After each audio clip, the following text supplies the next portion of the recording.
Follow us today to a 2018 American action thriller film called How It Ends. Before we start, be aware, there are spoilers. In Seattle, Samantha is with her husband, Will, having a scan for her baby boy. Outside, they discuss how tonight he is going to ask her father for permission to marry her. They kiss before he leaves for the airport. He has a meeting in Chicago and then heads to a hotel where he goes to meet Samantha's parents.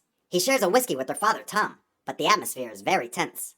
At dinner, Tom tells Will that he hears that they are thinking of buying a place together. He wants assurance that if they split up, Will will not try to claim any money that they put forward to help their daughter. Tom is quite aggressive towards Will, even though Samantha's mother, Paula, tries to calm the situation. He leaves before a fight develops. The next morning, Samantha calls Will and wakes him up. He is still fully clothed from the night before. He realizes that he is late for his flight. She says that her mother called her and he says that he never got a chance to ask them for permission to marry. Suddenly, there's interference on the call. Samantha says that there's something wrong and she's scared before the call drops. He is unable to call her back, so he leaves for the airport. He finds that his flight has been delayed, and then all flights are canceled. On the news, there are reports of huge seismic events off the Southern California coast, and that they have lost contact with their LA studio. Suddenly, the television channel suffers interference and goes off the air. He leaves the airport and pays a car to take him back to the city. He continues to try to call Sam on the way.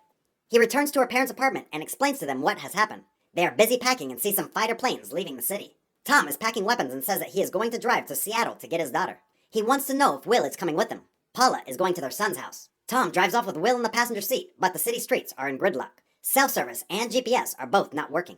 People are in panic, buying food and fuel. Will fills the car and a gas bottle while Tom goes to buy supplies. Will is approached by a gang who try to rob them, but Tom gets his gun out and scares them off. As they drive away, Will argues that Tom should have told him that he had a gun, but Tom argues that if they'd taken the car, then it would have been game over. The army won't allow them onto the highway, but Tom pleads and a soldier allows him to pass.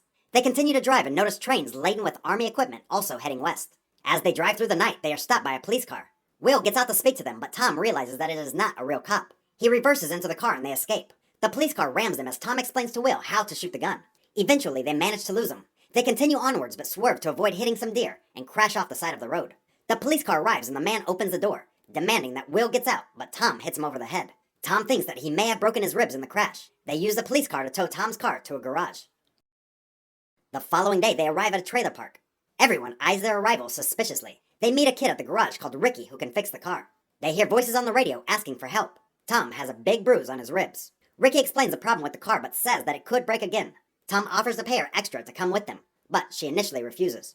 Tom tries to convince her to help him, so she says that she will do it for $2,000. They load the car up with essential repair equipment and then they all drive off. That night, Will notices someone behind them. Tom instructs him to pull over and turn off the lights. As the car passes them, he follows using their lights as a guide. Ricky hands Will a compass and shows him that the needle is spinning. Suddenly, a car drives towards them on the wrong side of the road and is driven off into a ditch. They stop to check and they find that a woman is dead and the man is dying. Tom tells him to return to the car, but Ricky is still at the accident site. As they drive past, they see that someone else has stopped. They pick up Ricky and drive away.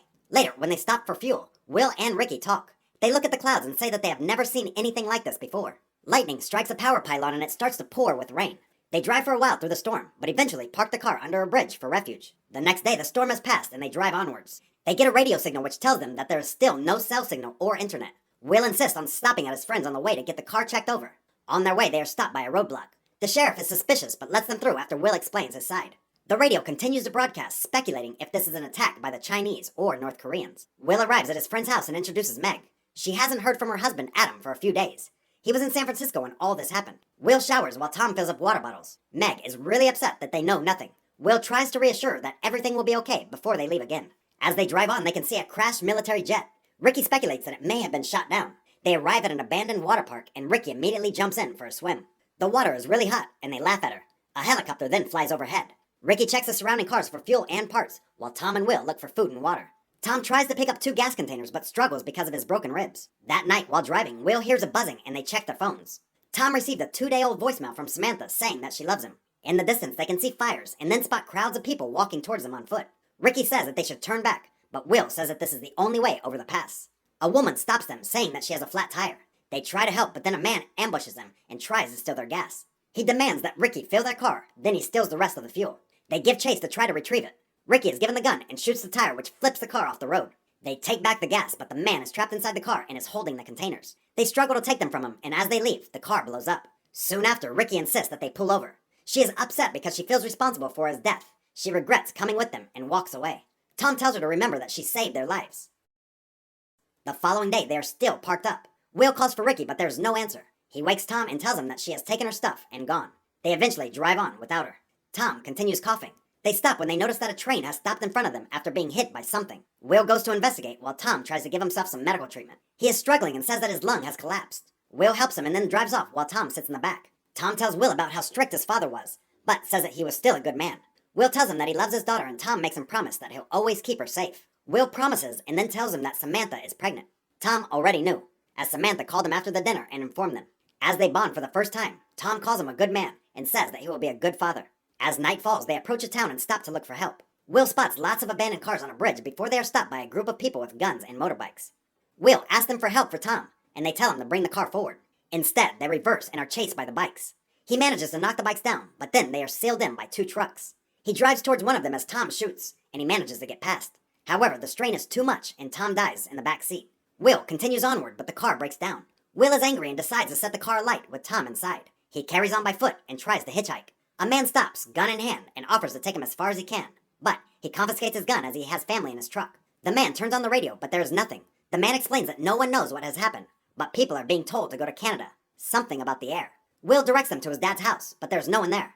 He tells the family to rest and to eat. He says that they can stay there and take what they need, including the car in the garage, but he wants to take the truck. The man agrees. Will leaves early the following day. In the distance, he can see a devastated city. He passes a sign that says 30 miles to Seattle.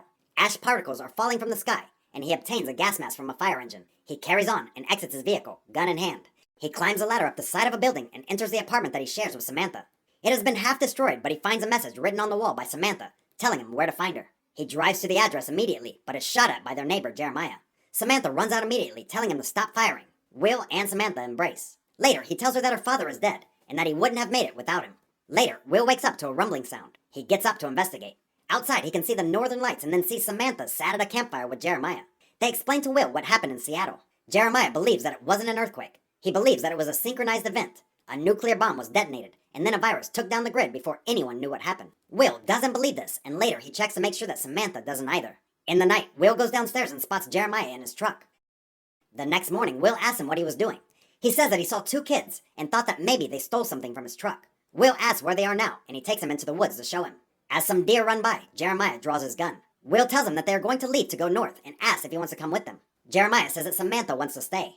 Will says that he doesn't see any kids, and suddenly Jeremiah turns to shoot at him. However, Will manages to shoot him first. There is a rumbling and Will runs back to get Samantha. They drive off in the truck as there is a huge explosion behind them. They speed away as the dust cloud approaches. He tells her that this will end and everything is going to be okay. He continues driving and the dust cloud dissipates behind them. Like and subscribe to watch more videos like this. And don't forget to turn on your notifications. That really helps my channel. Thanks for watching.